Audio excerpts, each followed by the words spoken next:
Yeah, honey, I'm glad for every sorrow that I had. And I'm glad for every burden, without this old heart to weigh me down, I'd fly away for certain.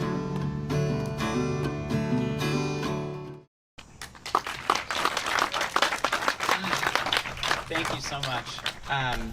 This is a dream for so many reasons. I have not been so hungry, so thirsty to play a show in the entire time that I've been a performer, other than like before my first show ever, when I was 12 or whatever. That first talent show, that was a highlight, and then this is a highlight too, because this is the longest time since then that I've gone without performing in public. This is my first time doing an outside, actual, real, live, in-person show since the shutdown in March. And you know, I suspect this is the case for a lot of folks who are coming through here. It's been a long, dry spell. That's a good thirst pun. So just, you know, and beyond that, the format for this this series is the ideal place and way for me to get to share what I do, because it is true that I'm a touring folk singer, but also I think of myself much more as a writer and as an educator. And in fact, this folk music stuff, this American folk music and American song form stuff, is a large part of what I was focusing on during my Ph.D. You know, reading extensively and writing extensively about what folk music is and what folk music means. And often that kind of thought doesn't get to come through in a performance or conversation. It's sort of backgrounded and sidelined, and there's a little bit that comes through in the songs, of course, but for the most part, that doesn't get invited to the table. And so I am really just so delighted to get to have that be part of what's happening here this evening. And I do just want to reiterate too that please throw out questions, interrupt, get involved. I'm really excited to talk about all this stuff as we go through. And I just want to say too, right off the top, that I know some of you lovely folks have seen me perform before, some haven't. I'm really trying to play songs. The majority of these songs that I'm going to share tonight are songs that I don't think I've ever performed before, because they are pretty dense. They're pretty, they're just a lot to take in. And in a bar setting or a club setting, they would be the wrong thing. I would play something short and upbeat and don't bore us, get to the chorus kind of philosophy. And tonight I will bore you before I get to the chorus or whatever. But they're songs that I've chosen because they are so specifically about what we're talking about tonight. And that, of course, is folk music. And the sort of main thing that I want to bring to the idea bank tonight is this.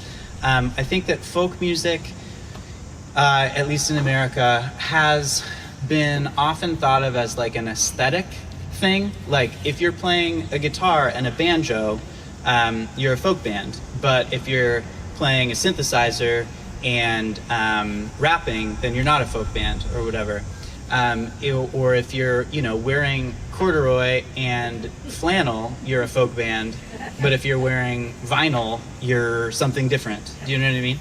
And, there are variations on this where it's cool and interesting, where the boundaries are getting pushed. I think also Ash and I, and we have our big band that we play with, and, we have strings and all this stuff. And people often say oh, you guys are like classic folk, like Mumford and Sons or something. You're like, what? Mumford and Sons isn't folk? And it's so funny, but it's those signifiers of what folk is, the aesthetic and the look, and oh, you got long hair and a trucker hat, like you must be a folk singer, and you're a white guy with a guitar, God forbid, that becomes like the sort of markers.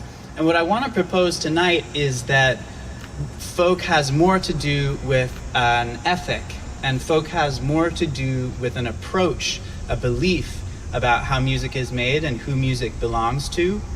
And so maybe try and widen some of our definitions about what folk music is or who folk music belongs to. I'll talk a little bit about the sort of history of some of the folk traditions that are coming into the music that I make, and what folk music writ large in America is about.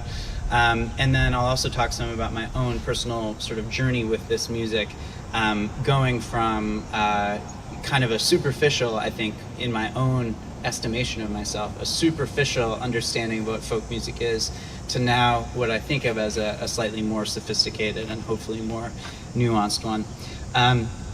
I wanted to start with a quote from David Rawlings. He's a contemporary folk guitarist. He plays with Gillian Welch most often.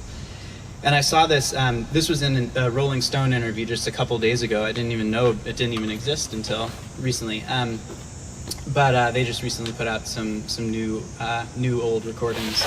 And David Rawlings, I think, kind of sets this all up perfectly. He says, "With folk songs, every person has put a little bit of their DNA into what becomes the bloodstream of that song, and the culture and the time period they came out of usually did also. It's what keeps songs and melodies alive. They put some of themselves and their own experiences into the song. Playing these songs in a time of isolation and reflection, it's almost like all those people are in there." And so thinking about these folk songs as kind of a patchwork, or as kind of a vessel that have been added to over time, each time that a new singer takes them on, there's a new sort of meaning or inflection. It touches on what that song has been previously, but then it also contributes a new sort of like cultural moment or a new cultural context. And so, you know, I've been thinking a lot about a song like "This Land Is Your Land." That was a song that was written by Woody Guthrie 100 years ago almost. And when he was singing it, it meant one thing. And now when we're at this moment, when there's this talk about a border wall and these feelings about, you know, immigration and people really digging in their heels on some of this stuff, then, you know, to sing that song, "This Land Is Your Land," now means something very different. And I think it means something that leans on what it used to mean, and now it also gets to mean this new thing. And it shows Woody Guthrie's prescience, certainly his like sort of foresight to identify this thing that has been a perpetual challenge for America. But I think it's, you know, it's an amazing example of how a folk song sort of goes through different generations of meaning over time. And the other quote that I'll share, this is from Alan Lomax, who was one of the early sort of folklorists in America, who was traveling around the country making field recordings of people who were singing these songs in, you know, in fields and prisons and churches, and you know, kind of trying to document these songs that have never been written down necessarily. They're passed orally from performer to performer. You know, he's one of the sort of first people to like try to define what American folk music is. And in the introduction to his book, there's this quote that goes like this: "The people make their songs and poems the way people make a stone stair in an old building of this republic, where the treads are worn down and shaped up the way their users have to have them. The folk songs and the folk poems show the mark of the people on them, the way old silver dollars show the mark of shoving thumbs." So perhaps you have seen these great old buildings where the wear patterns of the stairs get like this big divot in the middle where people have passed over time. And the argument here is that folk songs are the same, where these songs get sort of worn in and they get additional meanings starting to adhere to them over time. And I love this too. And I think of it not just as songs, but as specific images. So even an image like a river, when a river appears in a folk song, it's not like a river is appearing in a folk song for the first time. It comes with all of the baggage of what rivers have meant across all of the folk songs forever. And, you know, crossing the river or going to the mountain or, you know, whatever it is, seeing the snow, like these things, part of the special thing about folk music is that when you drop an image like that, you're getting to pull on this long history of meaning that has been adhered to that image. There's so much I want to say, but I also want to play some songs. So maybe I'm going to put a pin in that. and sing a song. And this is one about the seasons. And as I'm going to dive in, I was actually, hey Ash, would you want to sing Glad for Every Burden with me?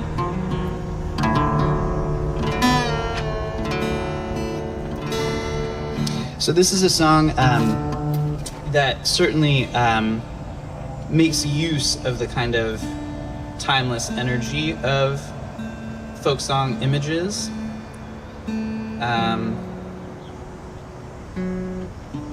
And do people know Ashley Hansen? Have you ever heard of her? Yeah, she's around. This is Ashley Hansen, and she is the greatest. She taught me everything I know about folk music, and we play together in a band called the Family Trade. So here's a song called "Glad for Every Burden" that starts to sort of integrate some of these folk images.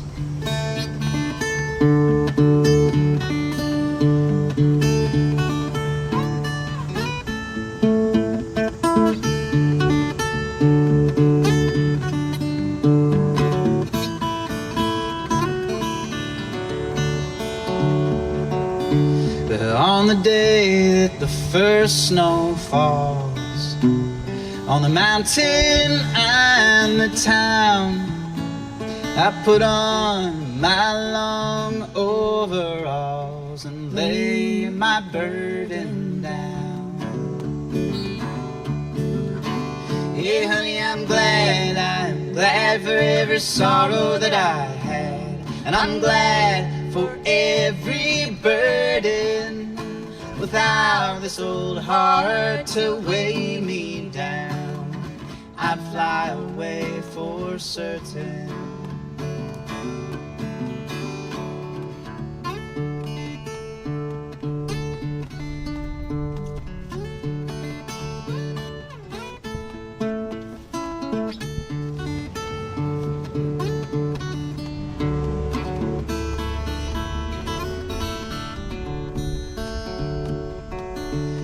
On the day that the first leaf fades, green to gold or gold to brown, I count my accolades and lay my burden down.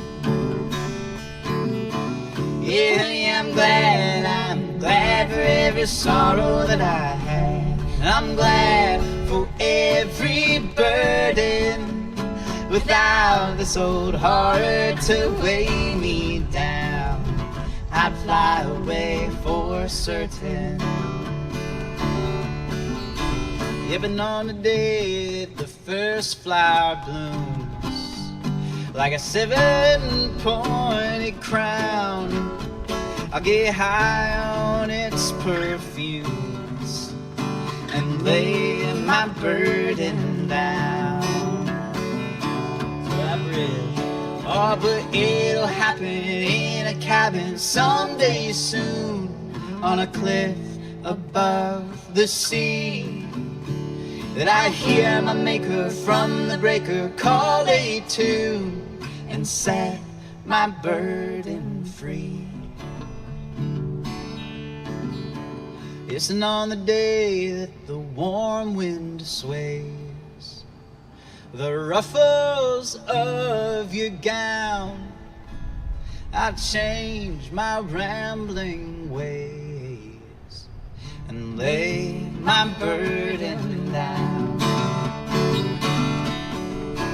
Yeah, honey, I'm glad for every sorrow that I had, I'm glad for every burden, without this old heart to weigh me down, I fly away for certain. Yeah, honey, I'm glad for every sorrow that I had, and I'm glad for every burden, without this old heart to weigh me down, I'd fly away for certain. Thanks, Ash. Thanks so much. Awesome. How are we doing? Any questions? How's everybody holding up? Living the dream. My gosh, it's nice to sing a song for people. It's been a minute. Cool. I'll maybe do one on my own and then bring Ash back up here soon. This is another tune that I really haven't performed much. So I'm kind of starting out with the songs that I see as being the most conventionally folky within my own song repertoire. So these are songs that are like not necessarily trying to interrogate the folk song form. They're just trying to be the folk song form. And this is going to be another one that I wrote fairly recently, and it's just a vocal tune. And one thing I wanted to mention too about these forms is that part of what I think folk music does so well is it feels comfortable to the listener because these forms are forms that we know. So that last tune to me feels like a successful folk song because it's kind of predictable. It's like, oh yeah, it's the Seasons. Oh, I bet they're going to do the chorus. Oh, look at that, they did. How satisfying. I bet they're going to sing it twice at the end. My gosh, I nailed it. And that's what folk music is. It's like a shared vocabulary where everybody is able to kind of be in on, I don't want to say the joke, be in on the story, be in on the knowing. So the ways that we get at that are rhyme, for sure. Rhyme helps to build a structure and give us a sort of knowledge of where sections of a song begin and end. And then the other big one is repetition. And I think more so than any other form, folk really leverages repetition to tell its story, to show its logic, and above all else, it's through repetition that we make people feel comfortable and familiar with the song. I've heard this thing that people just automatically like a song better if they've heard it before. This is often the case where like you get a new record by your favorite band and the first time you listen to it you're like, I'm not into it, it's not as good as their last one. And then you listen to it more and then you're like, this is my new favorite one. And the reason is just because you're not familiar with it yet. But I think of repetition as a way to make people think they've heard a song before, even though it's the first time they've heard it, because they're like, I remember this chorus. I've always loved that chorus. So that kind of scaffolding essentially makes it possible for everyone to participate in what's happening with the tune. And this is a song, I mentioned that because this has a lot of repetition as well. And this song is drawing certainly on the blues tradition as well as the sort of like more mainline European folk tradition in terms of this sort of like melodic sensibility and the rhythm. And some of the images as well. I know that there was a blues installment of this series too, so I don't want to go too deep down that, but that is where some of this is coming from. There was a quote that I wanted to share by Willie Dixon. He was a blues singer. And he says, as you change the time, it changes the blues. Every time you change the news, you got to change the blues because the news ain't always the same. And the blues is I think like a key contributor to the folk tradition and the folk form, specifically because of the way that blues songs and blues images traveled between instrumentalists and from place to place. Different like regions would have different sort of most common versions of a blues song. And these performers in the sort of heyday of the blues were circulating, sharing these songs in different places. And then those songs, like that stare that gets worn in, end up sort of like being formed to the shape of the particular spot that song was traveling to. So that's sort of some of what was going into this. This is called What I Wanted When I Prayed. How come, if you ever pray for war, how come, God will oblige and deliver more, and how come, if you ever pray for peace, how come, all communication stops and deliveries cease, and down in the valley where the pastures fade, I never have gotten what I wanted when I prayed, down in the water where the pastors wade, I never have gotten what I wanted when I prayed, never have gotten what I wanted when I prayed. And how come, if you ever pray for love, how come, you get nothing at all from the man up above you? And how come, if you ever pray for hate, how come, you kill an innocent kid and get paid by the state? It must have been a law that he disobeyed. I never have gotten what I wanted when I prayed. It's a routine stop, not a midnight raid. I never have gotten what I wanted when I prayed. Never have gotten what I wanted when I prayed. No, never have gotten, never have gotten, never have gotten, never have gotten, no, never have gotten what I wanted when I prayed.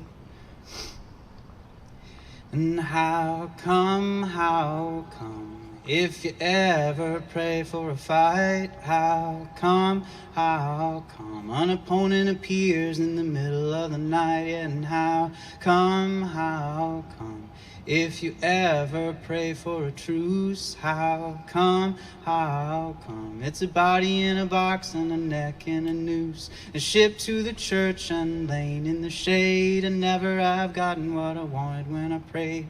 Chip it on my grave with the chiseling blade. I never have gotten what I wanted when I prayed.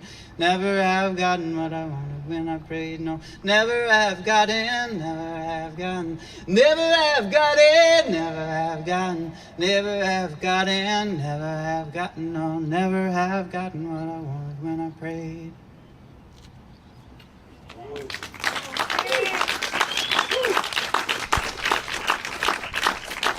Thanks. Yeah. Thanks. It feels good to share that song at this particular moment. I will maybe do one, let's see. Yeah, I'll do one more of these tunes. Maybe do Cowboy. Do you want to come sing? This is sort of a song that I wrote a long time ago, but that has become sort of a staple, I guess. And I think it kind of captures the first moment when the first moment in my career when I was like, well, wait a second, you know, I've been identifying as a folk singer, but I'm from the damn Bay Area. And that never seemed like a problem. Never seemed like a problem to me until I started thinking about it for 1 second, and then it was obviously a problem. In the sense that, San Francisco, it's more about apps now. And, but I guess the kind of funny thing about it was like, you know, I was like, oh, I'm a folk singer, and then my sister was also from the Bay Area, because she's my sister, and she had moved out to Cape Cod, and she was being a farmer, like real live, working on a farm, being a farmer, and shearing sheep and and tending rabbits. And when I'd ask, you know, how the day was, she's like, well, you know, I think a wolf or something got my goat, or, you know, like, wow, that's folk, you know what I mean? Like, that's way more folk than me. I was like, you know, I don't even know what I was doing at the time, like living in some dumb house, like a, you know, like a person. And my sister was being all folk all of a sudden. And I realized that there was kind of an inherent fraud, I guess, to what I was doing. Folk has a long tradition of fraud, so it was okay. I could wrap my head around it. But this is a song about being a fraud, realizing it.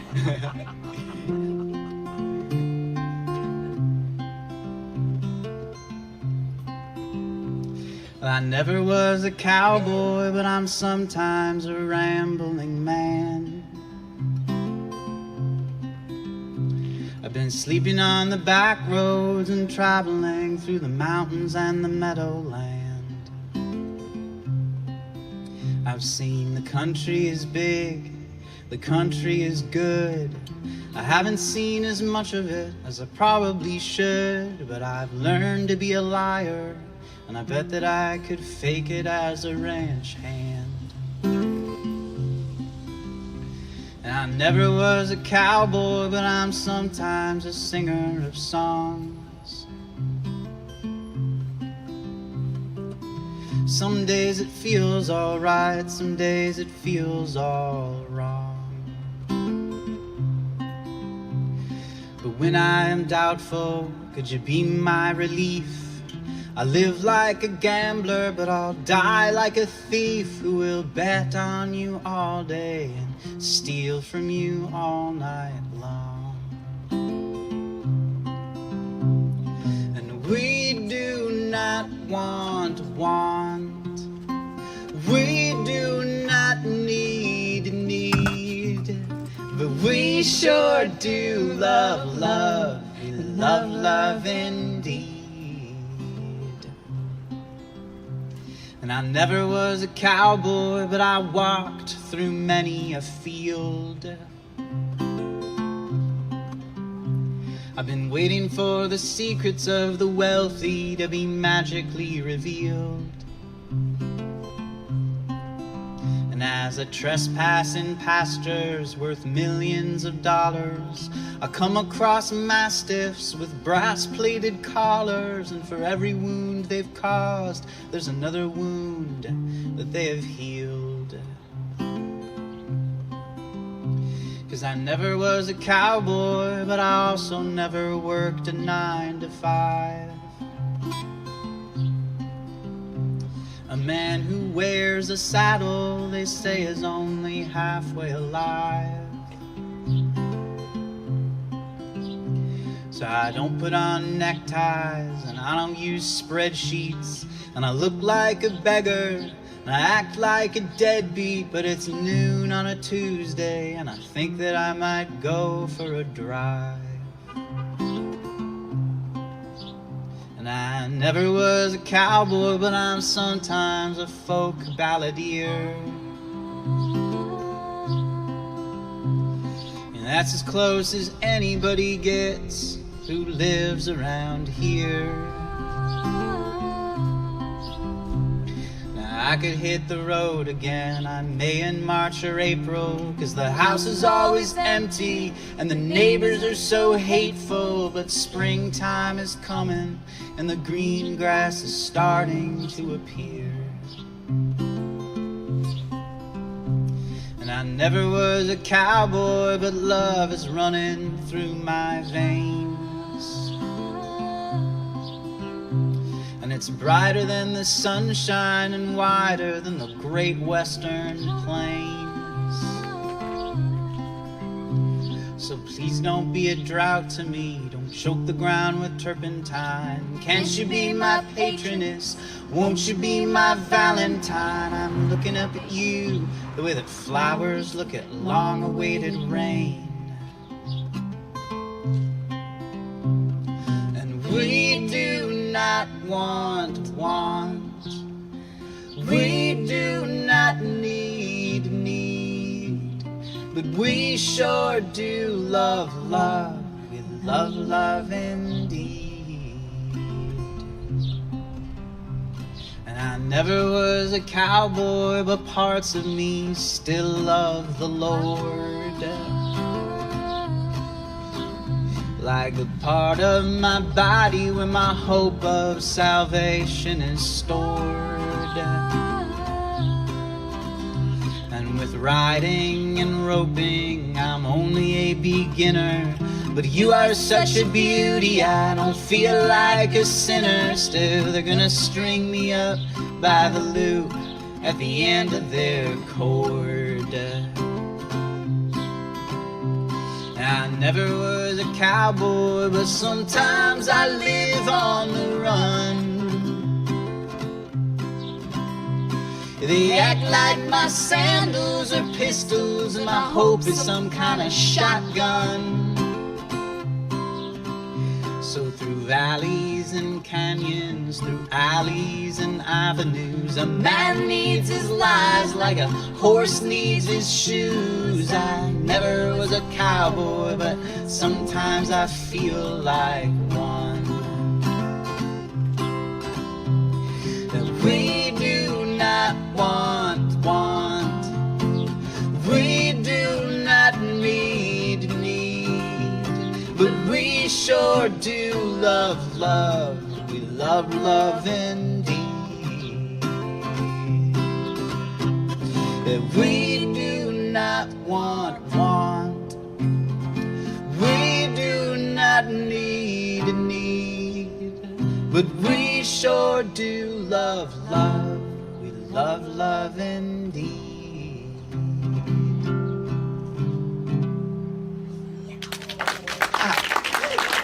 Thanks very much. Yeah. So, speaking of folk music and unapologetic fraudsters, let's talk for a second about Bob Dylan. He is, of course, one of my great heroes. And when I moved out here to do my master's at the University of Minnesota, one of the things I was most excited about was going to Bob Dylan's home state. And in fact, he played at the University of Minnesota campus on the night that Barack Obama was elected in 2008. It was my first season living here. It was his first show in Minnesota in quite a long time.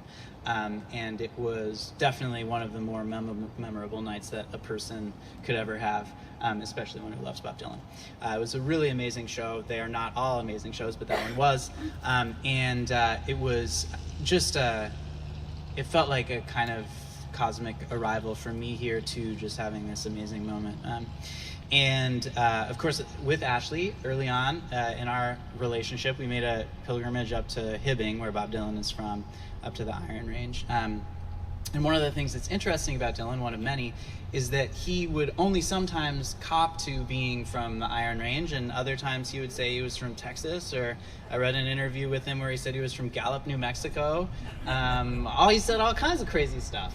And a lot of it was because he wanted to be perceived, just like me wanting to be perceived as a cowboy. Bob Dylan wanted to be from somewhere other than Hibbing in order to have more folk cred. You know what I mean? And so I think that tension gets to another one of the sort of key concerns with folk music, something that comes up a lot when you read about it, which is this question of authenticity.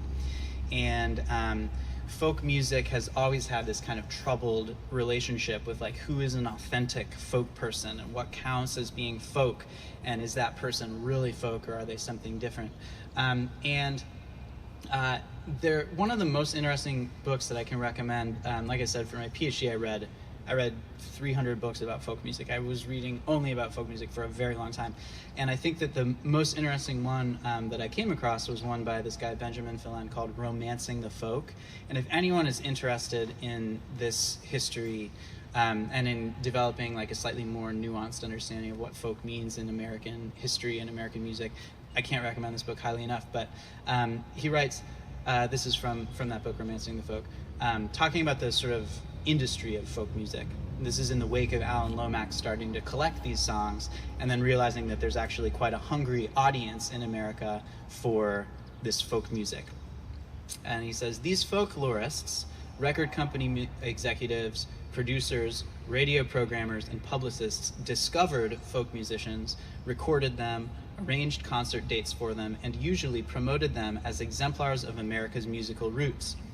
In doing so, they did more than deliver pure music. They helped make judgments about what constituted America's true musical traditions, helped shape what mainstream audiences recognized as authentic, and inevitably transformed the music that folk performers offered. They romanced the folk, both in the sense of wooing them and of sentimentalizing them. And so the point of this book is that folk music has always been about not just like saying, oh, anything that anyone makes is folk, but by kind of drawing this boundary around what the sort of about, like, for lack of a better way to put it, what the sort of people in power want to claim is folk, and then excluding as not folk the things that those people in power don't want to say is folk music. And this gets at that thing that was a very ugly thing that was being said about real Americans. Like, oh, those aren't real Americans, you know what I mean? Which is code for, like, those aren't 10 generations back of, like, European Americans. And I think that folk, in a really ugly way, has often been used to mean the same thing, where it's like, oh, that's folk music. You know, real folk music comes from England. Real folk music is traceable back to Ireland and Scotland and Germany and, you know, Denmark, Finland, whatever, wherever it is. But then if it's coming from elsewhere, then, oh, that's not American folk music. No, that's a different thing. And so I think that that's part of what this book is getting at, this question of like, who is folk? Not just like, what is folk, but the sort of political overlay of what it means to say, oh, this is folk, that's real American folk. And so this question of authenticity is something that that a lot of these songs have sort of grappled with. And I'm going to sing a song, yeah, I think, is that coming? Yeah, I think it's that verb. The verb from that mic. I'm going to sing a song that gets at some of that ugly history, and hopefully this will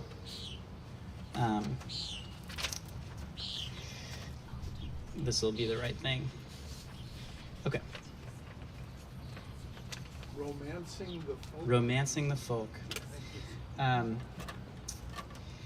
this is a song that I wrote as part of an event that took place at the Loft Literary Center about the Song of Hiawatha, which is this like poem that is celebrated and within the poetic tradition, but that also dramatically misrepresents the histories of Hiawatha and the, you know, like just mixes up all of these different belief systems and claims to be some kind of authority, some authentic folk document, but that's actually not at all representative of the sort of narratives that it's drawing from.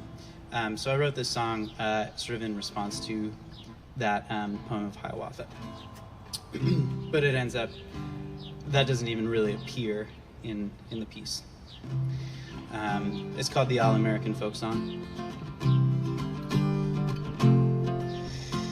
Your wallet's a little too stacked, and your face is a little too pallid for the claims you laid out in your tract to strike me as totally valid. It's bad for your ballad. I sympathize with your desire to speak from the mount for the masses, but what if all American folk songs are secretly classist? And when the names of your gods and your fathers have been turned to a billboard slogan, the tenderest heart is the first heart that's gonna get broken.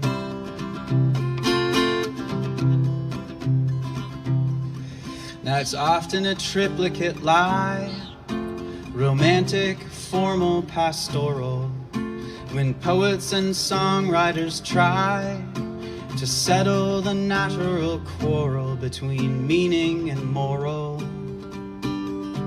They take a world of motion and make it entirely static.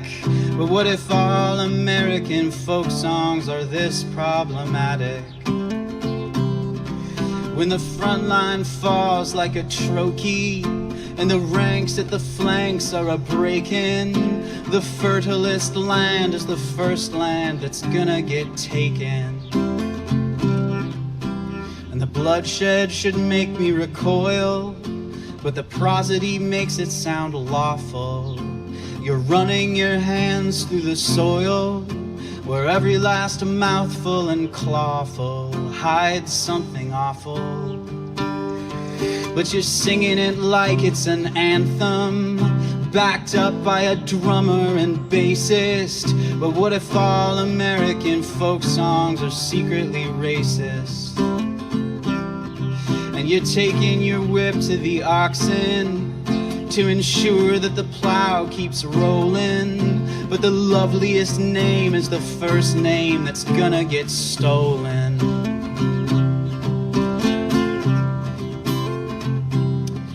Now when you look at the damage you've done, then comes the time for revision. The eraser works just like a gun. Its job is to make an omission. It's a folk song tradition. Now the story is all full of holes, though the damage is mostly subliminal. But what if all American folk songs are secretly criminal? It's a good thing the cadence of gunshots leaves every last listener smitten, 'cause the ugliest stories are endlessly being rewritten.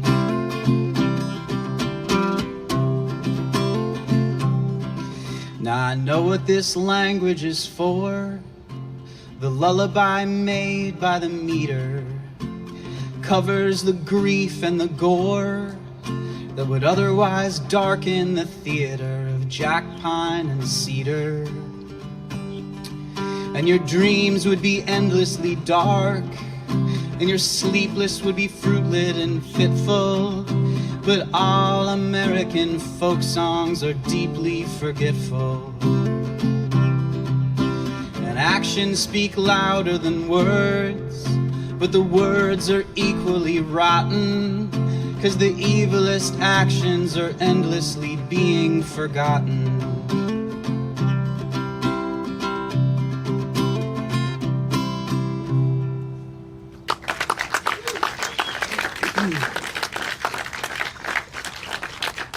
Thanks. I haven't played that song in a very long time.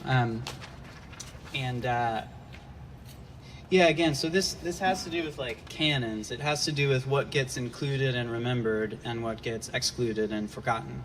And folk music kind of artificially draws on some kind of feeling of like, well, this is official America stuff. It's folk music. You know, this is where we came from. This is our thing. And so that authenticity can be used kind of as a weapon to say like, oh, that's the way it's always been, or that's the way that people have always thought about this thing, or whatever. And it can be a really troubling and I guess saddening thing about folk music, and particularly at this time when it is such a sort of divisive and I think sort of discompassionate moment in our history. And often folk music has been complicit in that, not always helping the cause. The flip side, of course, is that folk does have this amazing, awesome, radical tradition, and that it has been a way of organizing people and of sharing information in ways that are accessible, in ways that are democratic, and in ways that are kind of able to spread through communities. Because people pick up these songs and then share them with each other. And, I think of a song like, probably there's no better example than, Blowing in the Wind, as far as like a great tune that captures this spirit of this moment, this, and essentially models how to think compassionately and critically about what's happening around you. And that song ended up being picked up by all of these different performers and being performed in so many different ways, in so many different contexts, and it continues to be a touchstone, I think, for anyone whose cause is a cause of having people think more and think more carefully and think more compassionately. So that is the, sort of what I lean on when I have these moments of feeling bummed out about folk music. And it does go back and forth. I think that's the hard thing about learning. And that was certainly a hard thing about doing the Ph.D., was that a lot of what I learned was sad about folk music. Both the stories that it was telling and the way that it was being deployed as a cultural tool, this definition of what is folk. And so it has absolutely changed the way that I approach writing songs, and I no longer think of going into a folk song as like, well, I'm just another folk singer just going into another folk song. It's like with that last song and all of the songs that I've written since then, there's this ongoing sort of grappling with the history of the music.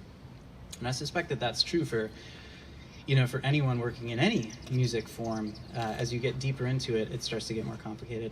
So I'll just do one more song here, and then we'll take a little bit of a break, do our little set break, and then I'll come back, and I'd love to answer any more questions that folks have.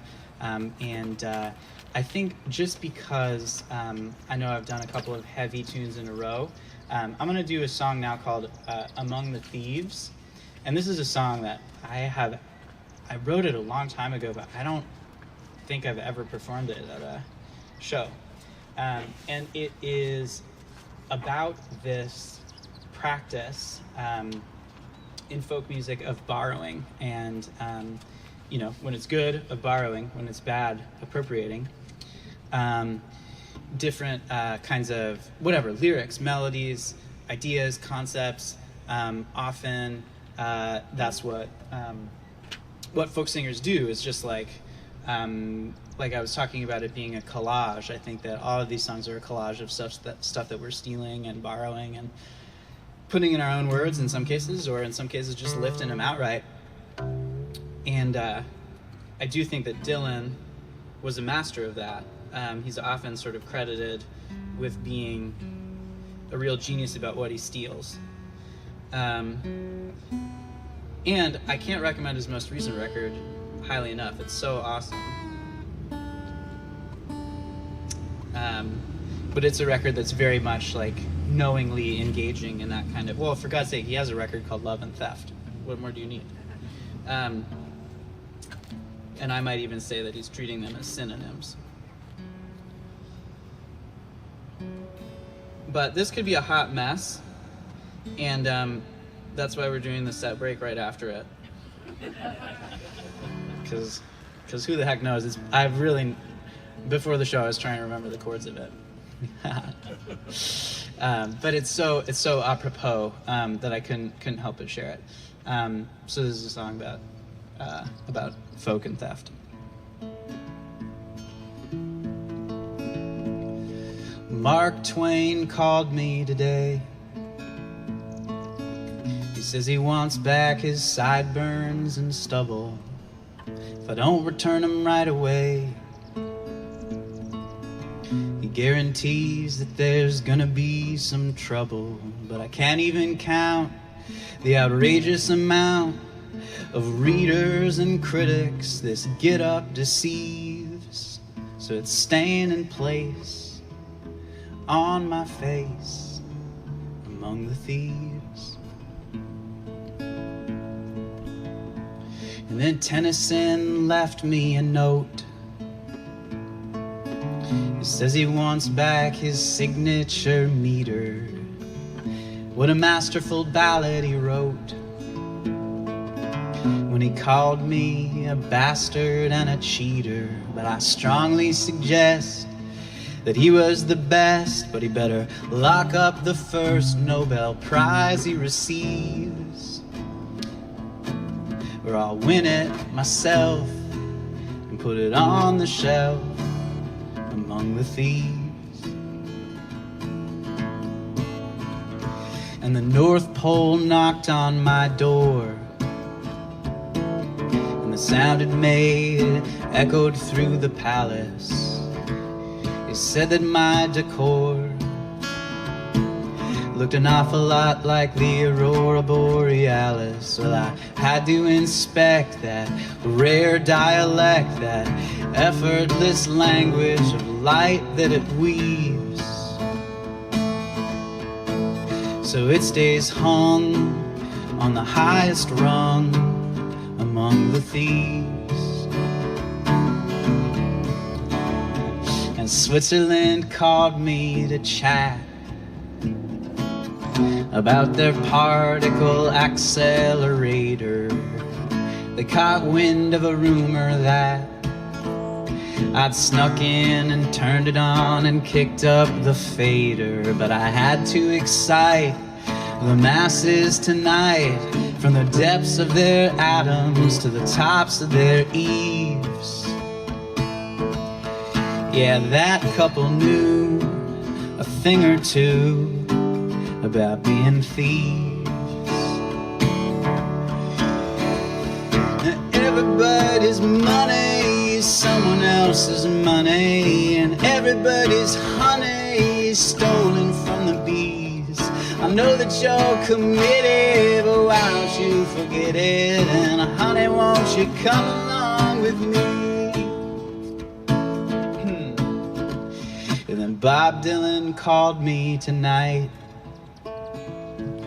He says he's gathered up a posse of locals, and they're looking for a fight. If if I don't return his style of vocals. But there's no way I'd ditch the precision with which he articulates what he thinks and believes. So fair is fair, you better learn to share among the thieves. And then the guild just gave me a buzz, informing me that they're feeling a little slighted. But I'm innocent because these chord patterns can't be copyrighted, and the G, C, and D are sacred to me. They're the aces I keep up all of my sleeves. So every song is a sing-along among the thieves. Wow, this goes on to a third page that I didn't prepare. I know everybody's like, no, please, it's an intermission. No, there's just one more verse. This is why I never play this song. It's too long. Everybody knows it. But it's a good, the last verse is good. Yeah, Hollywood asked if I'd got my hands on their classic finale, the one with the parting shot of the sunset sweetening the valley. Oh, did you mean the one where the man on the run looks back at the camera and winks as he leaves? It's all part of the biz, so here it is among the thieves. Yeah. Okay, too long. Let's go ahead and we'll take our little break here. It is just a couple minutes before 8 o'clock right now, and we'll take a little tenor, get what you need, and then I'll come back and sing some more tunes, and we'll definitely have some time for questions and conversation and stuff like that as well. So I really look forward to chatting with everyone. Thank you so much. All right, we're gonna hit it. We're gonna dive back in with one of my favorite subgenres of folk song, which is the campfire song. And I always think that the highest sort of compliment that could be paid to a song is that it would be a song that people would want to sing around a campfire.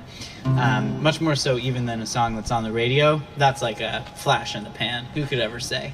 But a song that gets to circulate around campfires, that's the dream. So this is my attempt to write a little campfire song.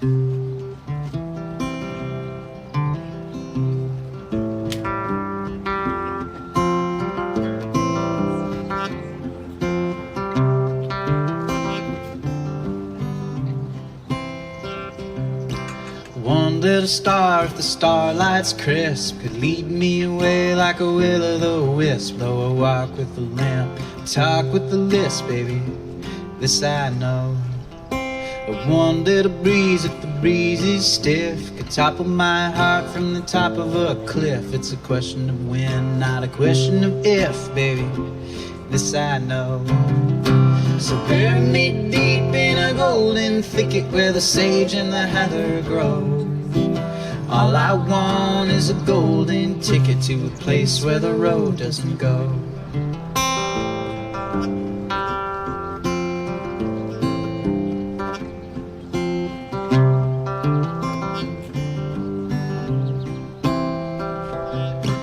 One little prayer on a stormy eve can ward away the beasts and thieves. I don't believe that I still believe it, baby, this I know. One little fire on a distant peak can redeem my soul when the world looks bleak. I stand with angels cheek to cheek now, baby, this I know. So bury me deep in a golden thicket where the sage and the heather grow. All I want is a golden ticket to a place where the road doesn't go. I got thin legs, thin chin, I got big love and thin skin.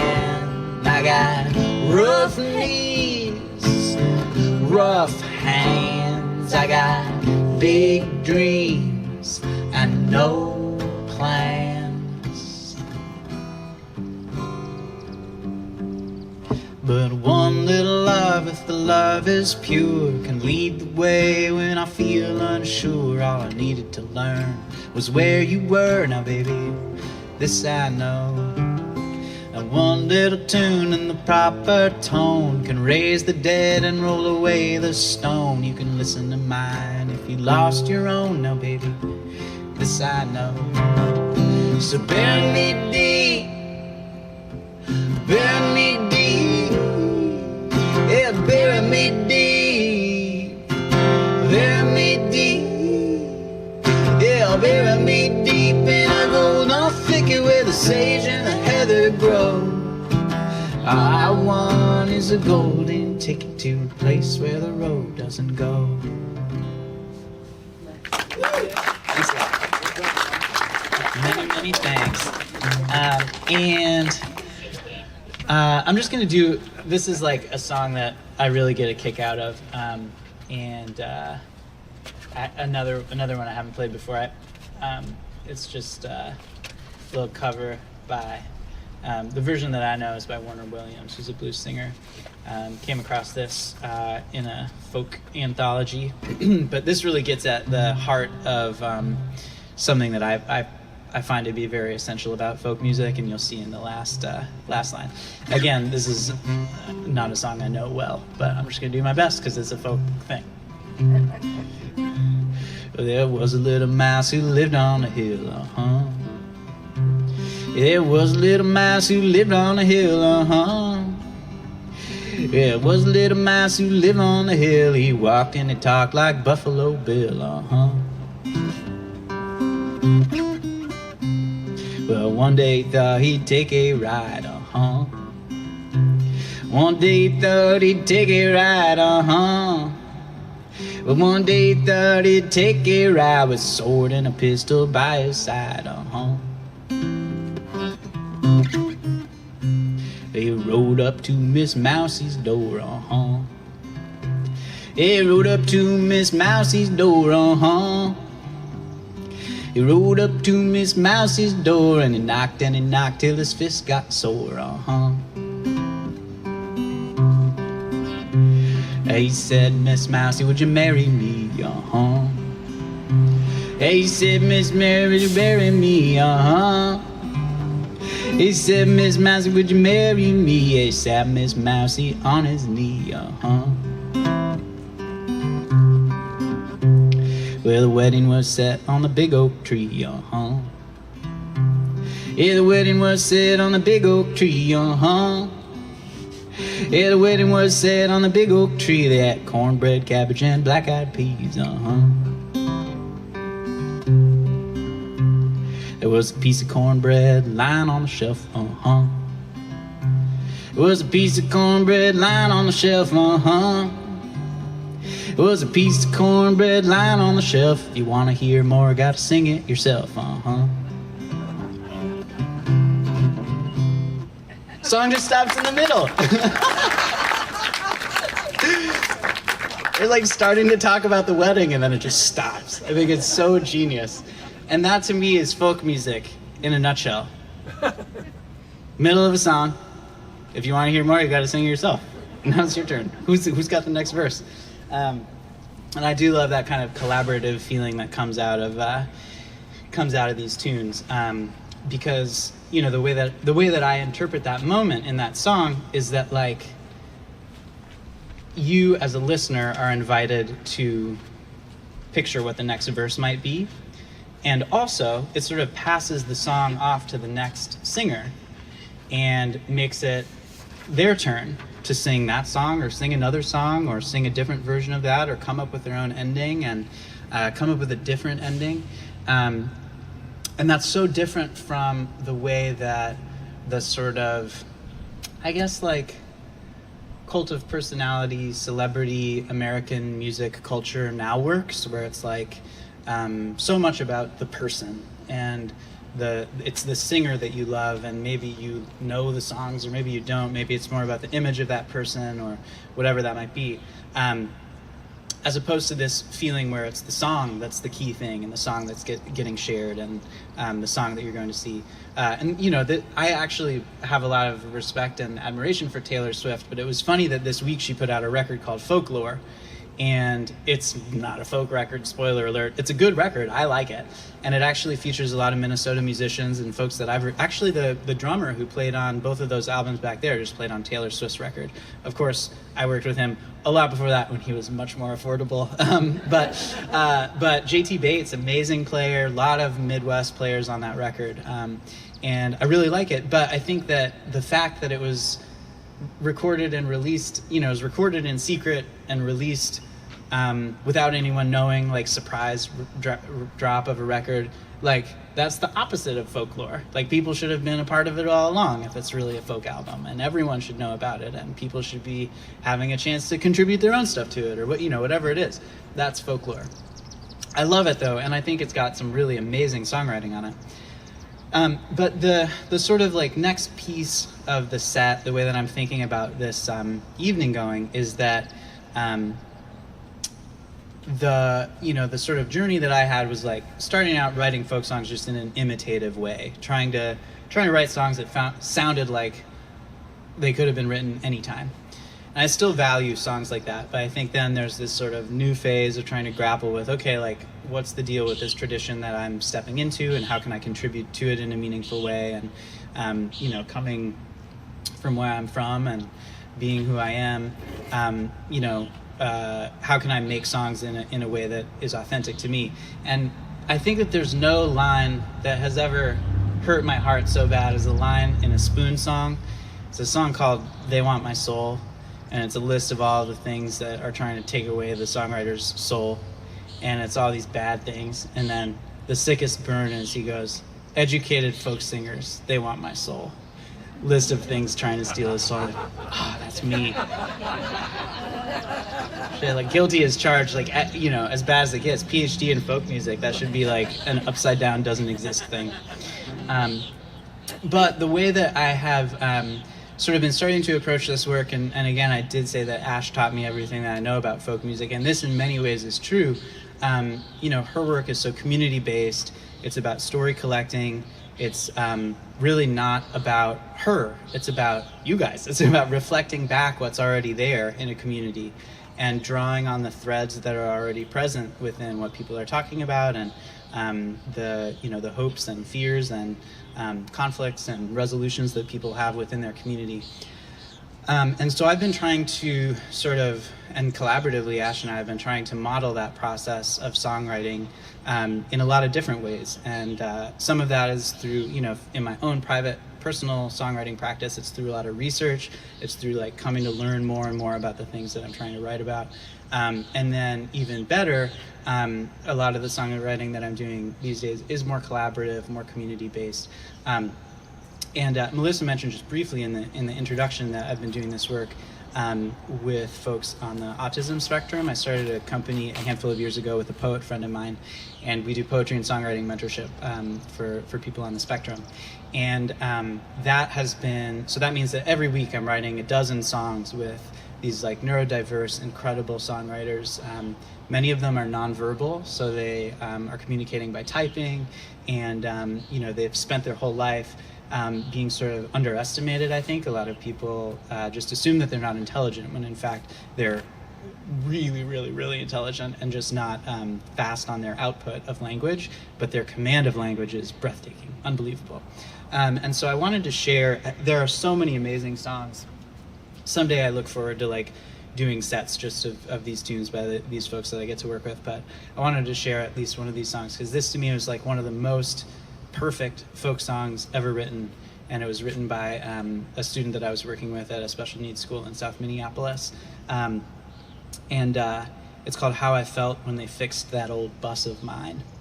And the backstory of this is that the student who wrote this song, more than anything else, loves school buses, and specifically he loves the sound of school buses. And he loves the sound of the different engines that every different school bus has. And when I first met him, he was listening to he had headphones on, and I assumed he was listening to music, but he was just listening to a recording of a school bus driving, and he just like the ambient noise on YouTube of like a school bus ride, and he knows all of the different types of engines, and he can identify them by sound, and he has preferences and whatever. But this is a song that he wrote on the day that his favorite bus that had a particular engine sound had been away, and it turned out it was at the shop, and it had gotten fixed, and it no longer had the weird sound that he loved so much. And so we wrote this song about that engine sound. And it, to me, is like, in many ways, it taps into something so essential about folk music and also something so essential about neurodiversity, which is to say, no one but this student could have written this song, and the world is so much richer for having this song, and we owe it to his particular way of hearing that we now have the opportunity to get to share this tune. But I think it's just a pitch perfect ballad. And again, it was a lesson for me too, where like I couldn't have written this song alone. It like took a collaboration, and it took this kind of implementation of like a folk aesthetic or a folk ethic into the way that the music was being written.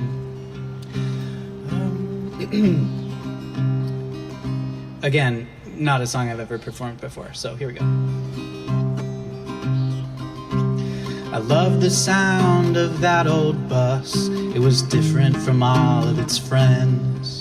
There's a special hum in the engine noise of that old Mercedes-Benz. And everything mix, a hum, rattle, whine in that special old bus of mine. It had a unique sound in all of Eden Prairie. You could feel it in your feet. It sounded way different, more musical than unique than any other bus in the fleet. They brought it to the shop one Friday afternoon, and we had a spare bus for the week. And I do love spare buses, and I was excited, but I missed that special squeak. Yeah, that everything mix, a squeak, growl, and whine in that special old bus of mine. And I wish I had not taken those sounds for granted, 'cause I thought they'd never be fixed. But when the bus came back from the shop, I realized I'd been tricked. Now it sounds the same as every bus in the line, that special old bus of mine. Sorry, I'm kind of tear. Because it's not just about the bus. Just a little bit louder, but other than that, the rest is all the same. I wish I could break that muffler again and not have to take the blame. And nearly a tear drops to my eye that I'll not hear that whine again. Now that the bus that I used to love sounds like any other Mercedes-Benz. But I still have the recordings on my phone that I listen from time to time. So I can still hear that happy sound of that old bus of mine. And everything mix, a squeak, growl, and whine in that special old bus of mine. Yeah, and everything mix, a squeak, growl, and whine in that special old bus of mine.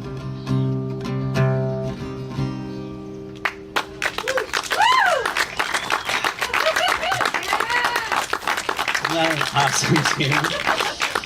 Oh man.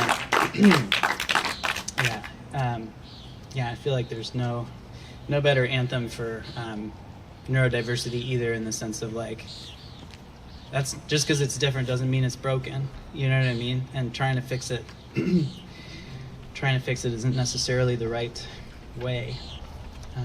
Trying to make it like all the other buses in the line is not necessarily the right way. Okay. Well, I'll maybe do. There's so many fun options.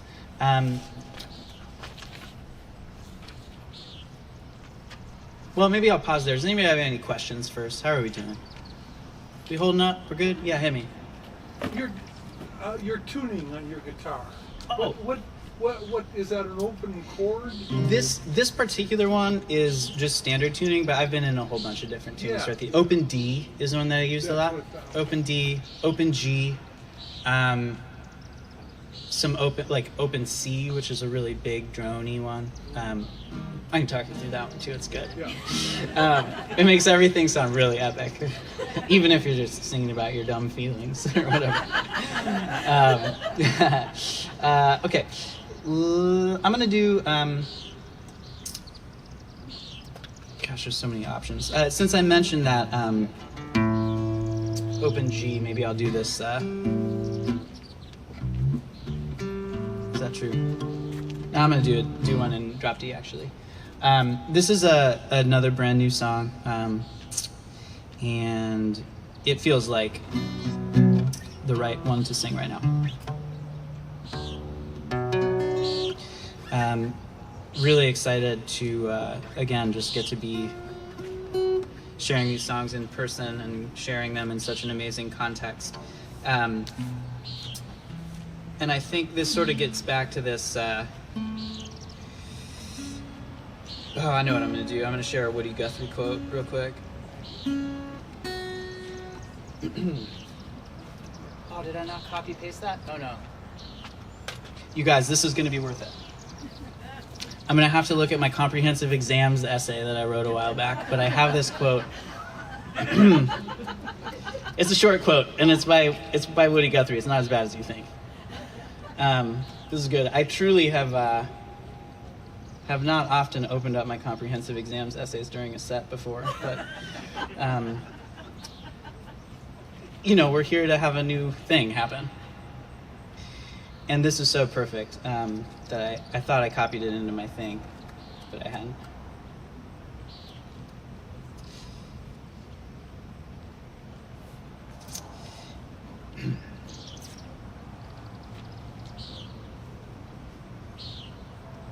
Oh, for heaven's sake, where'd it go?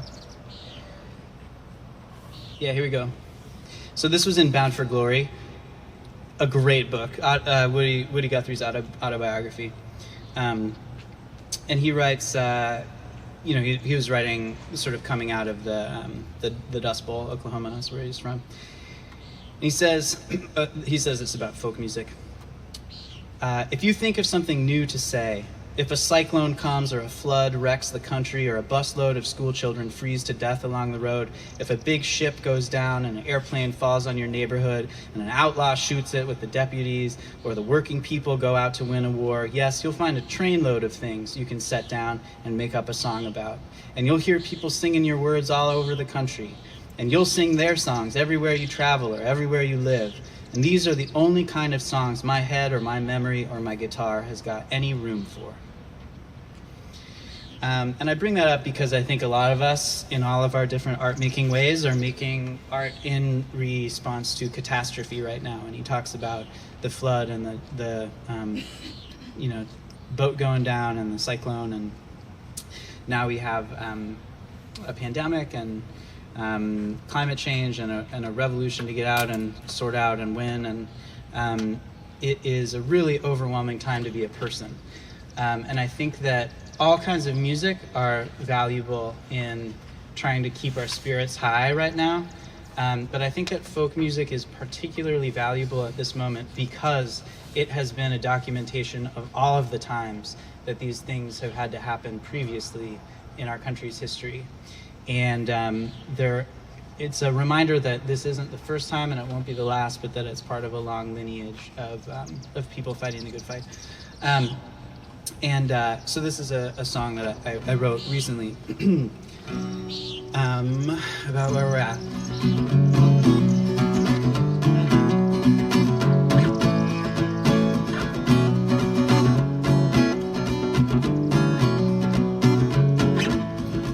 Well, I'm out in a bunkhouse in the great western lands with guilt in my heart and blood on my hands. They shake down the earth and they shake down the sands, shaking out piles of cash.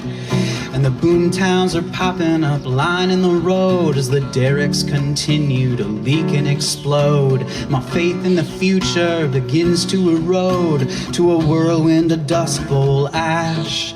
And just when you think it can't get any darker, the power goes out in a flash.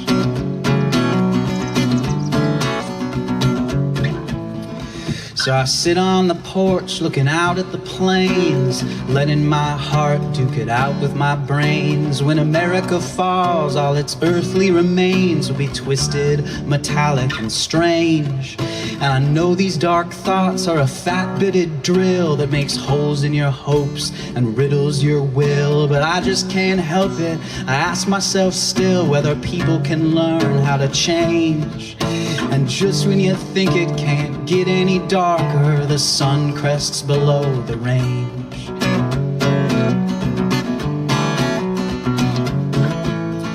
So I walk to the outskirts of the town where I live by a sliver of moon that's as sharp as a shiv.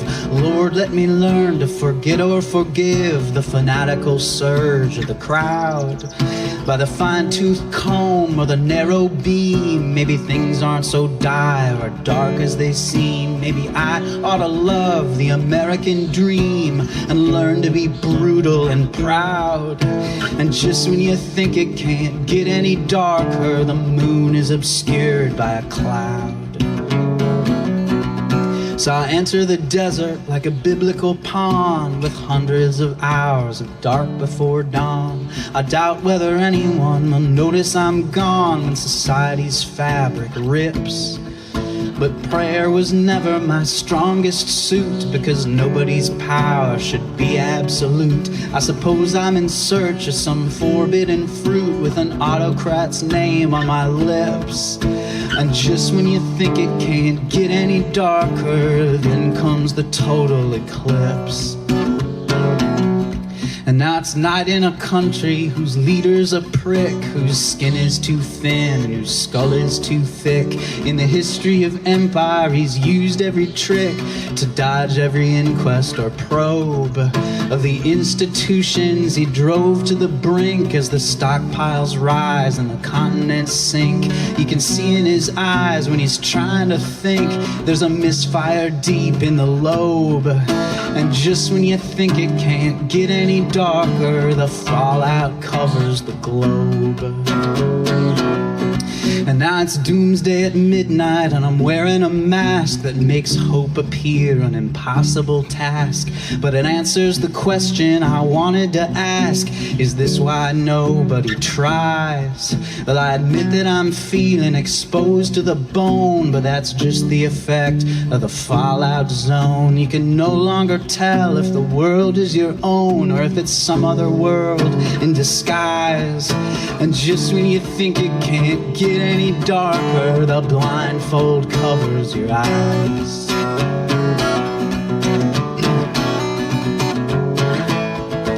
And the last thing I saw by the chemical glow was the black ash descending like negative snow over condos and cornfields, and row after row, their patterns all burned and browned.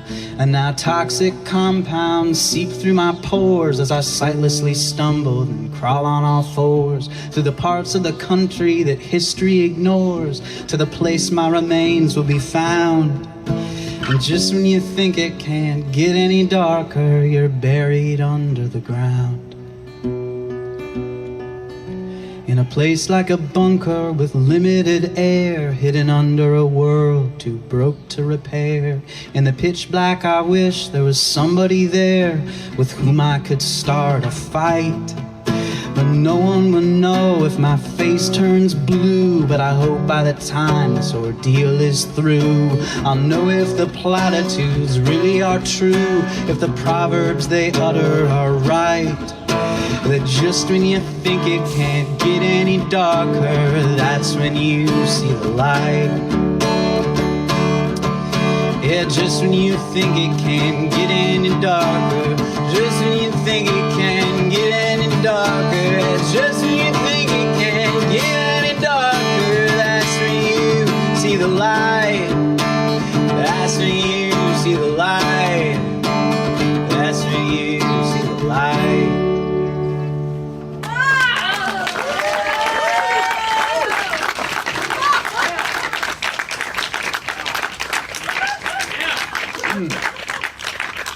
One of these days, maybe. You know what I mean?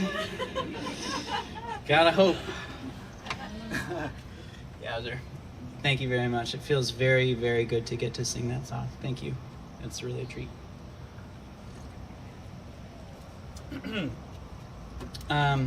Okay. I realized when I was putting this together, I was putting all my folkiest folk songs together. My, big, sprawling, thoughtful ones.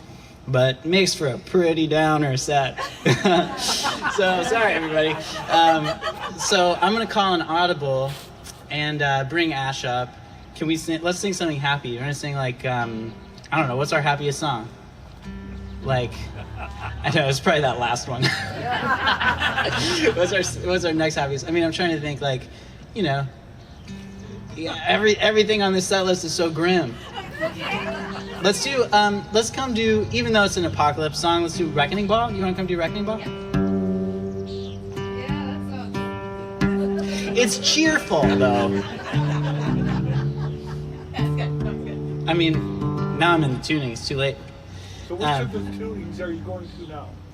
So that last one was in drop D, but with a capo on the second fret. Yeah. And then now I'm going into this open G, which I do love so much. It makes me sound like a genius guitar player, even though it's really just a bunch of like unisons. But might as well go ahead and show off. Look at this guitar part, everyone. Yeah, and we'll do it faster than usual.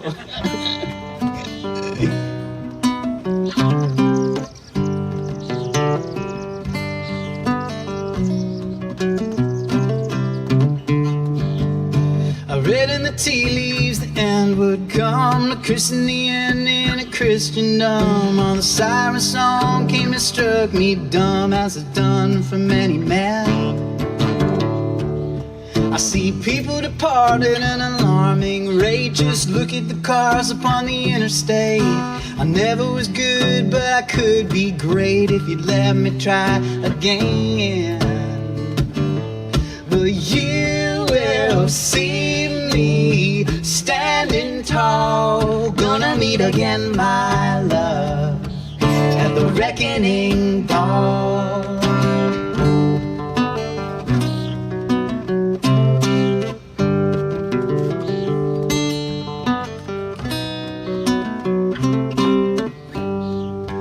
Now I'm up in the mountains at the time of year when perennial flowers start to disappear. The stars above are like a chandelier that's been shattered by a stone.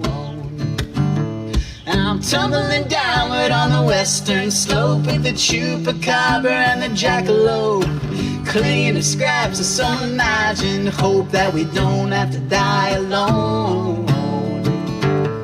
'Cause you will see me standing tall, gonna meet again, my love, at the reckoning ball. Ella, ella, ella, ella,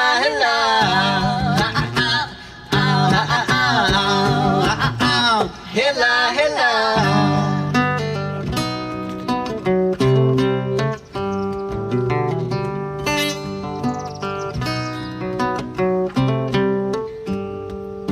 I hope you know that I'm sorry for everything, from the reckless words up to the reckoning. When calamity comes and the sirens sing, I pray that you'll be fine. 'Cause I wanna love you till the day I die. You can never convince me otherwise. Till the hills collapse, the lakes run dry, and the stars forget to shine. To shine. See me standing tall, gonna meet again, my love, at the reckoning ball. Yeah, you will see me standing tall, gonna meet again, my love, at the reckoning ball. Ella, ella,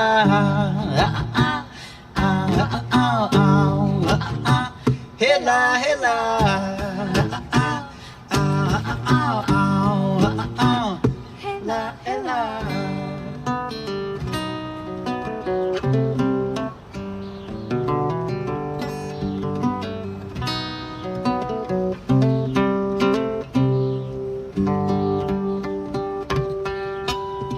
Show up. I just kind of mess it up. That's my only hard guitar part, so I had to put it in there. Do you want to do There with the Lights Out real quick, and then maybe we'll just do a couple more tunes here, and want to make sure we have time for some questions too. Should we just? I can't know if we should also do our kinder one. Yeah. Should we just jump down? Yeah. All right. We're calling an audible, you guys. This is folk. Can't have too much of a plan. Yeah, so this is a song that another brand new one. Promised Land is what we're looking for. Oh. All good. So this is one that Ash and I wrote together as part of a project that we just did in Utah, in a small town called Ephraim. What? Oh, in a small town called Ephraim in rural Utah. We were out there through an organization called Granite Arts, and we were spending like a couple weeks on site talking to people about the history of their town and the sorts of challenges that they are facing there. And this is one of the tunes that we wrote as part of that project. And the sort of heart of it came from a young woman who we spoke to. Everyone there, the vast majority of the folks in that town either were Mormon or had left the Mormon church. And this was a conversation that we had with a woman who had, a young woman in high school who had come out as being gay. And that's obviously not an acceptable choice in that place, as if it were a choice. And so she had mentioned in this really beautiful poem piece that she had shared that she hoped her story would be a reason for people in her community to be kinder to one another. And I think that really hit us as something like, yes, in this particular circumstance, art, music, poetry can be a call for people to be kinder to each other, but also like in general, writ large, this is the sort of call that we need in this moment, is for people to disagree and to have dialogue, but above all else, just to return to some degree of civility and openness to these conversations without anger, because there's stuff that needs to get worked through. And so this is a song that we wrote about this place. And the funny thing about that area is that the sort of like colonial history of that place is very similar to the colonial history of many places, and the stories that get told there about how we came here and we found this great place and there was no one here, so we just settled. No, that never happened. That's never how it works. But that's the story that you hear there, and it's a story that you hear everywhere. So that's this will be our last tune, and then we'll turn it over for some questions and further conversation. I do just want to say thank you so much to everyone for listening and for engaging with this stuff. It's really such a treat. That's the understatement of a lifetime. It's like a dream come true, so thank you so much. An authority assured us we'd have all we ever need. As we rattled through the rabbit brush, the columbine and fireweed, and I never thought to question as I breathed the desert dust. To whom was the promised land promised before it was us? Because this is the place we've been chosen to land. Yes, and loudly and clearly we hear the command of your might. And when we saw the juniper, pinyon, and pine, we were lost in the maze, we were losing our mind at the sight. Yeah, at the sight. I admit when I first saw it, it seemed a sorry state. Gotta carve and farm and culture, gotta colonize and irrigate. But you never caught me asking of the elders or the stars, to whom was the promised land promised before it was ours? Because I know who to hate and I know who to thank when I'm driving a cart with a boot to the flank and a whip. And I'm learning to love all the air and the wind and the view to the west where the storm's coming in at a clip. Yeah, at a clip. And the militia would protect us as we carried out each task. The labor was tiresome day and night, and I saw no need to ask. As I gridded out my parcels, perfect corners and perfect lines, to whom was the promised land promised before it was mine? And when the riders arrive at a terrible speed, well, I don't see a reason to dwell on the deed that they've done. And there's a marker to mark every massacre site, but the valley itself is a mark of the fight that we won. Yeah, that we won. But the promised land is every reminder to reach out your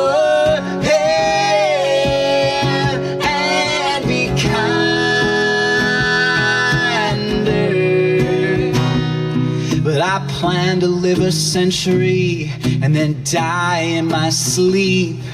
And all I amass I'll surely pass to my eldest son to keep. And it ain't my lot to ponder, so I'll never have to see to whom is the promised land promised after me. And I'm never gonna feel 1 ounce of regret for any gallon of blood, a gallon of sweat that I spilled. I've been building my church, I've been building my home, I've been chopping the cliff, I've been chiseling stone from that hill. Yeah, from that hill.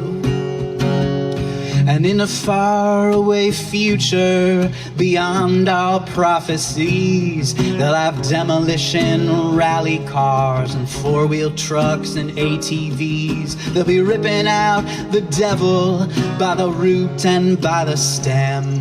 But to whom is the promised land promised after them? Hey, even when the hill that you're trying to climb will be turned by the rain to a treacherous slime, they won't care.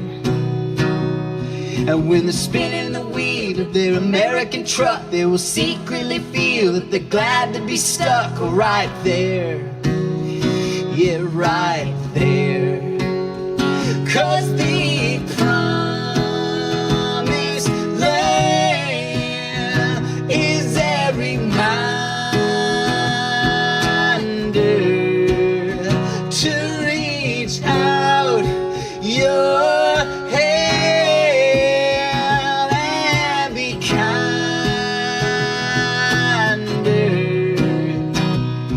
But different folks are selling now, unfamiliar types who don't share my love for the holy word or the stars and stripes. They see the paradise we built here and they wanna knock it flat. And to whom is the promised land promised after that? But I've been dreaming of gold through the whole desert. I've been dreaming of a man who's a coming to set us all free. It's a part of the promise I've always been told. On the purest of land live the purest of souls like me. Yeah, like me. And I'm just a visitor, though I lived here 1,000 years. And I myself have dodged the elk, and I sip my share of 3-2 beers. And I'll only ask one question while I'm a-passing through. To whom is the promised land promised after you? 'Cause in the natural natural world, there's a rhythm of change, just as sure as the cycle of basin and range has been. So you have to admit the uncomfortable thought that the land will be promised to someone who's not your own kin. So let's begin. 'Cause the promised land is every minder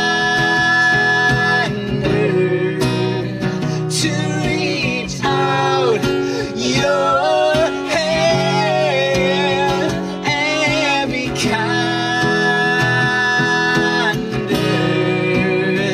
Yeah, the promised land is every minder to reach out your hand and be kinder.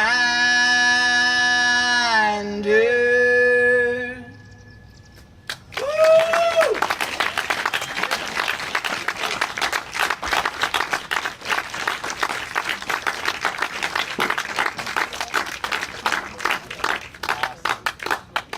Cool. Thank you guys so much. Thank you so much. It's really such an honor and pleasure to get to share these tunes. Like I said, all brand new, so thank you for letting us try out some new things and,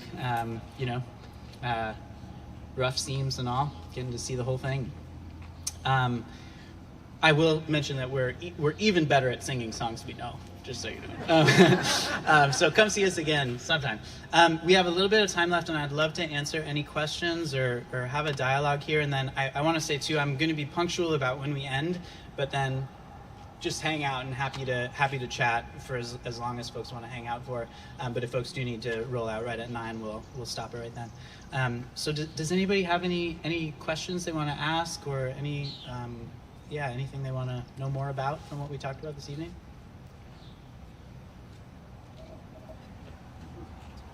So quiet after the screaming, isn't it? You were working off of sheets. Yeah. How long do you have to own your songs, sing your songs, before you know them? You know, I mean, For sure. I think, oddly enough, I could have sung, I think, every single one of these songs without the lyrics in front of me. That's another thing about form. Talking about how songs become familiar for a listener because there's these rhyme patterns and these repeating line patterns. That's true for the listener. That's also true for the singer. And, so for me, I think, I even think going back, some of the like proto folk songs were like the Iliad and the Odyssey. If you've ever heard of those awesome folk songs, they're pretty long, but they were sung in ancient Greece, and the rhythm and meter and rhyme patterns there were what helped the bards of that era memorize these gigantic texts. And these are only slightly longer and only slightly shorter than the Iliad and the Odyssey. But the thing about it is, like, if I have written a song that is good, that I know is good, it just goes straight into my brain and it's there forever. These super long, complex tunes. And conversely, the ones that I feel like maybe I'm proud of or excited about, if I do feel like I have to continually go back to the sheet music, I'm musically illiterate, by the way, so these are just words, not chords up here. But if I have to continually go back to the text, then I know that there's probably something not quite right about it because it doesn't flow in an intuitive way and the rhyme and repetition isn't serving the purpose it's supposed to. But yeah, the next time we play all these tunes, we won't need the sheets, I don't think. Thanks for asking. Any other thoughts? Yeah, thank you so much. Lee's been writing, and the music is in his head and now in my head. Oh, good. All the time. So when does that stop? I have very bad news for you. Yeah, it doesn't. That's not how this works. It stops when you leave, or like when you get earplugs. Yeah, for sure. It just plays in your head all the time. Yeah, totally. Yeah, I mean, it's same thing if it's working. That's what it's doing. That's yeah. what made me think of it. Yeah, for sure. It's working. It's a mixed blessing. These tunes, I can't tell you how often I'm just going around singing these wild songs that my students on the autism spectrum write. In particular, they just have such a peculiar way of putting things together, and I'm just bopping around thinking about these, like, you know, really great tunes all the time, the time, for sure. And I think that's, you know, that's the beauty of music, is that it has these, like, it has multiple ways of getting stuck in your mind. It has rhythm, it has melody, it has obviously the semantic content of the words, and any one of those things might be the thing that makes it get lodged, and then all of them working in tandem. I think that's why it's so valuable, you know, for therapy and things like that too, because it's sticky. It, like, gets in your body, it gets in your ear, it gets in your head, it gets in your heart, it gets in your legs, you know, it like goes everywhere because it's multimodal or something. It kind of feels to me too like the ones that are constantly playing, that's to me saying those are the really good ones. Mm-hmm. Yeah, usually. Sometimes I got some real dumb ones in there, but they're trying to teach. What's my promised land? Oh, that's a really good question. That's the best of questions. I think that it is a place, lest I reach too far, I think it's just a place of discourse, a place of critical thinking, and a place of kindness. And I think that would be step one, and then it would gravitate toward the promised land. I guess part of the point of the song is that, you know, one man's promised land is another man's nightmare. And so, you know, this was a promised land for the settlers, and it was a nightmare for the people who were there before, in this case for the Paiute tribe that was living in that valley before their arrival. And so, you know, a promised land is a collaborative effort, and with those things, with discourse, critical thinking, and kindness, you can triangulate, you can get toward a promised land that like delivers on as many promises as possible for as many of the people who are able to be part of that conversation. And I guess I should say that too, that in my promised land, you know, everybody is part of that conversation, because that's kind of step one. Dream, dream, dream. Yeah. Oh, did you have a question? Not to put you on the spot. Did you ever feel like giving up? Yeah, thank you for asking. Did I ever feel like giving up? Yeah, totally. The last time I felt like giving up was like last week. Yeah, of course. I mean, I think that there's so many reasons to want to give up, and there's the logistical reasons of feeling like it's hard to make a living and feeling like you're putting all this energy into something that people don't necessarily value. And then I think another reason to want to give up is that, you know, I hope you can tell, if nothing else, that I really do care about these songs a lot, and it's a hard job to go out and sing them and care about them so much and to see so little change or happen. You know, because of course when you're putting the work out there and when you're putting the words on the page, you're dreaming like, yeah, this is gonna somehow do the thing that I want, and you know, make us take a step closer to that, you know, promised land vision for everybody. And it rarely works like that. And so I think that those are some of the times that I feel the most despairing. But at the same time, you know, an event like this and a question like that and a conversation like, you know, what I hope we'll get to have after I get off this mic, you know, those are the kinds of things where it does feel like the good work is happening, and it feels like this isn't all just shouting into the void, you know, and definitely to anyone who feels moved to make art and to sing songs or to share their poems or writings or whatever, it's, you know, there are times when it's a hard life, but every life is a hard life. And I would say that, you know, there's so much joy in it. And I think it's also a really important message to know that you can do it for a living and you can make it work. And I think there's this narrative of like, oh, starving artists and they can't make it happen and nobody's happy and nobody can, you know, like you're condemning yourself to a really difficult life. And I just want to say that you can have a real prosperity in a lot of different ways doing this work. So thank you. Yeah. When did you realize that this is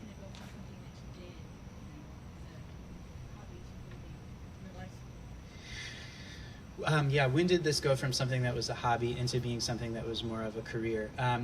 That's a good question. I guess that it was honestly the crucial moment, and I know it's like, I keep coming back to Ash, but Ash, when I was wrapping up my MFA at the University of Minnesota, actually alerted me to a job posting for the fact that McNally Smith College of Music in St. Paul, rest in peace, was hiring a new faculty songwriting person.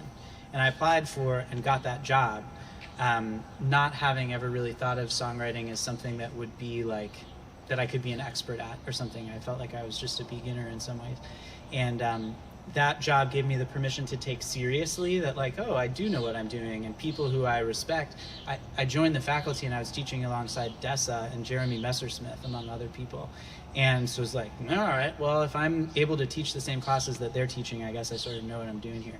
And that was, I think, a turning point for me, just because it gave me permission to treat the work like work and to treat myself like I had permission to be good at it or something. And it's funny that I was well into my career at that point, and it took that kind of stamp of approval or something for me to feel like I had kind of crested out of being a beginner, or crested out of being an aspirant, a faker. And of course I still feel that way sometimes too. It's an ongoing journey. All right, we are over time, so I'm going to say, anybody who wants to roll out, you should roll out. Anybody who wants to grab a poster, feel free. CDs, records. I didn't even mention, I am a poet as well, and I have a couple of books out with Milkweed Editions, which is the lovely press based in Minneapolis. So got some books, records, physical vinyl, real live records, CDs. And then above all, can you please just give yourselves a round of applause for coming and being safe and being so kind, and for being here. So thank you. Thank you to the hosts of this incredible event. Thank you, Melissa. Thank you. Bluenose, Granite Area Arts Council, KK Berg, living that dream. Thank you all.